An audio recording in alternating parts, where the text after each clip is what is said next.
Hello Libra, Sun, Moon Rising, and Venus Signs. Kamusta kayo? Sana po nasa mabuti kayong kalagayan.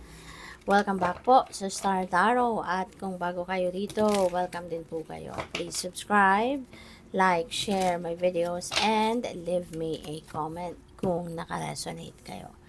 So first card ninyo, protest. Wow, may swerte. So, may protesta kasi po pwede na hindi ninyo nagugustuhan kung ano man ang mga nangyayari. Kaya po pwedeng you are going to get the attention kung sa trabaho man ito, you're going to get the attention of your superiors kasi po pwedeng hindi ito makatarungan, hindi ito tama, no, na nangyayari, no? Let's say for example sa mga rules, 'di ba? Sa trabaho ninyo. So pwedeng hindi ito fair para sa inyo. Kung kayo ay empleyado kasi kaya 'yun ang ipaglalaban mo.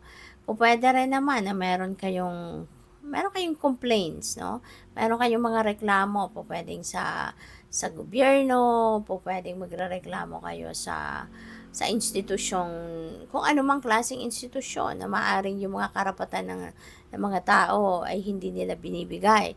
So, pwedeng merong ganun, merong mag-aaklas, may mga magko-complain, yung mga ganyan. So, pwede, no, na kayo ay kasali dyan. Maaring kayo ay isa sa mga nagrereklamo. No? Maybe you are one of those that are complaining. Diba? Pwedeng ganon. And merong swerte, oh. Merong good luck na papasok sa inyo. Maybe you are going to hit the jackpot, no? Nakalagay dito jackpot, fortune, reward. So, pwedeng winning ito. Pwedeng ito na yung ikakapanalo ninyo sa loto, no? Baka mahihit nyo na yung jackpot. 'Di ba? Meron $10 million, so that could be a big amount of money na pwede rin na matanggap ninyo. Ganyan, no? This is fortune. Swerteng-swerte talaga kayo sa pwede rin, ano, na hindi lang ito panalo, no, na pwedeng makamit ninyo. Baka meron ditong magpapamana sa iyo ng isang, alam mo yon, isang malaking property, di ba? Pwedeng may ganon, no? And that has a big amount of money na value, no? Pwedeng ganyan. Or baka meron kayong financial reward na makukuha, marireceive for whatever reason. So, yung fortune na to, no, could come from various sources. And it could be in different forms then. So, depende sa inyong sitwasyon. But definitely, no, this is swerte at magkakapera kayo. Merong dadating dito na malaking amount of money. Kaya, claim mo na yan, Libra. Write it down in the comment section below. Sulat niyo yan, i-claim nyo na yan, i-seal nyo na yan. And ang mahalaga dito, you know, make an effort, no, na talagang mabalot mo din ang sarili mo ng positivity, positive energy lang para mahatak mo to, no, yung swerteng ito. So, we have live and learn. Baka ang iba sa inyo dito mag-aaral, no? Pwedeng hindi kayo tumitigil sa pag-aaral. You keep on learning. You keep on gathering more knowledge, information, mga ganyan na makakatulong sa iyo na mas ma-develop pa yung mga talento mo, yung skills mo, yung gifts mo, yung ganyan. Pwede rin ang iba sa inyo dito, siguro kung kayo nag-aaral sa school, formal schooling, or baka nasa online, or baka meron kayong mga training workshops na dadaluhan, mga seminars, mga ganyan, 'di ba? Na makakatulong sa iyo na mas ma-develop pa, no, ang inyong talents, skills, or spiritual gifts. So, by the way, maraming salamat for subscribing. And if you haven't subscribed yet, subscribe na po kayo. Tsaka maraming salamat din for not skipping the ads. Malaking bagay po yan sa akin. At tsaka, please click the join button po sa baba ng video kung gusto po ninyo na mag-join sa membership. Okay? So, we have Two of Swords. This is decision making. You know? Maaring you are torn between choices. Kaya kailangan ninyong pag-isipan mabuti ito. Huwag kayong magdedesisyon agad-agad. Huwag kayong magdedesisyon ng pabigla-bigla para hindi kayo hindi kayo mapunta sa hindi magandang sitwasyon. Okay? Hindi kayo magsisi, yung ganyan. Kaya, yun. Tama yan na parang ayaw nyo muna na ayaw nyo muna na magdesisyon dito. Nakakross naka-cross yung swords. So, parang sinasabi ninyo, no? Na not now, not right now, hindi pa ngayon ang desisyon.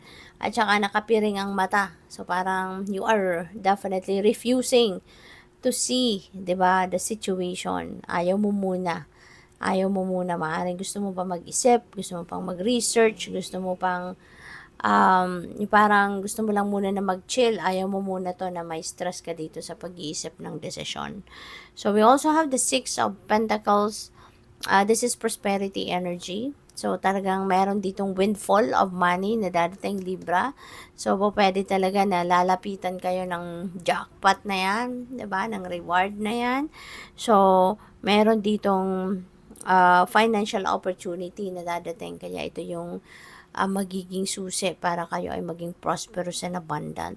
So, you're about to receive, no? You're about to receive a windfall of money. You are about to receive a tulong, 'di ba? Pwedeng help ito, financial help from whoever, 'di ba? Pwedeng ganoon. Pwede rin na mayroong magreregalo sa iyo rito, you know?